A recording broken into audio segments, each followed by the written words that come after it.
As we look at REITs at the mid-year, the roller coaster ride that has defined the first half of the year feels like it has ended, or at least paused. And like passengers on a roller coaster, REITs, commercial real estate, and broader markets appear to be exiting the ride in about the same place where they started. With continued, although possibly slowing economic growth, steady unemployment, and a moderating to steady pace of inflation, U.S. economic conditions are expected to remain solid. So if we've stepped off the roller coaster about where we started, what does that mean for the outlook?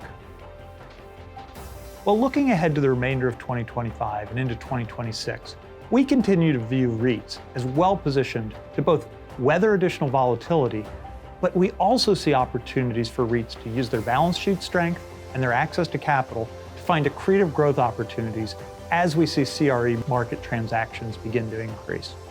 We also see REITs continuing to make critical inroads with institutional investors who are looking to capture real estate megatrends that will define the next decade, which includes specialization, scale, innovation, and sustainability, all areas where REITs excel. So let's look back for a moment at the start of the year. After a solid start with positive REIT returns that outpaced the broader stock market and commercial real estate transactions ticking up, in early April, the roller coaster ride started in earnest, with the economic and financial market turbulence linked to the announcement about new directions for tariff and trade policy in the U.S., as well as growing concerns about the sustainability of the U.S. fiscal trajectory. Together, these sent equity, debt, and property markets plummeting. The spike in uncertainty, reflected in both quantitative and qualitative measures, revived recession fears, chilled credit markets, and derailed the slow progress in property transactions. After the initial tariff announcement, recession probabilities rose, the VIX, or uncertainty index, jumped, and the spread on corporate debt gapped out, dramatically raising financing costs. And in the 7 trading days following the announcement of the new direction of trade policy, REITs fell 12%, performing just slightly worse than broader equities that fell 11%. Performance across all 13 REIT property sectors declined, although the severity of the declines varied widely. However, just a week later, after the temporary pause in higher reciprocal rates, both the Russell 1000 and the FTSE Nareit All Equity REIT indices bounced back. And over the subsequent months, we've seen both the uncertainty measures come back to pre-announcement levels, and REITs in the broader stock market continue to perform well.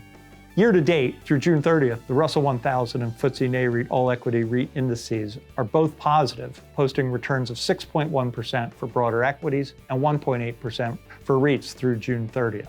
One thing that did not change over this period was the strength of REIT balance sheets and access to capital markets. Comparing REIT balance sheet metrics for the fourth quarter of 2021 and the first quarter of 2025 showcases the state of REIT balance sheets during this period of higher interest rates. In fact, the 10-year Treasury is about 275 basis points higher today than it was at the end of 2021, and rose 225 basis points in 2022 alone. Across the 2 time periods, REITs on average have consistently maintained well-structured balance sheets with low leverage ratios. Their emphasis on fixed-rate debt and longer-term maturities have limited REIT exposure to higher interest rates.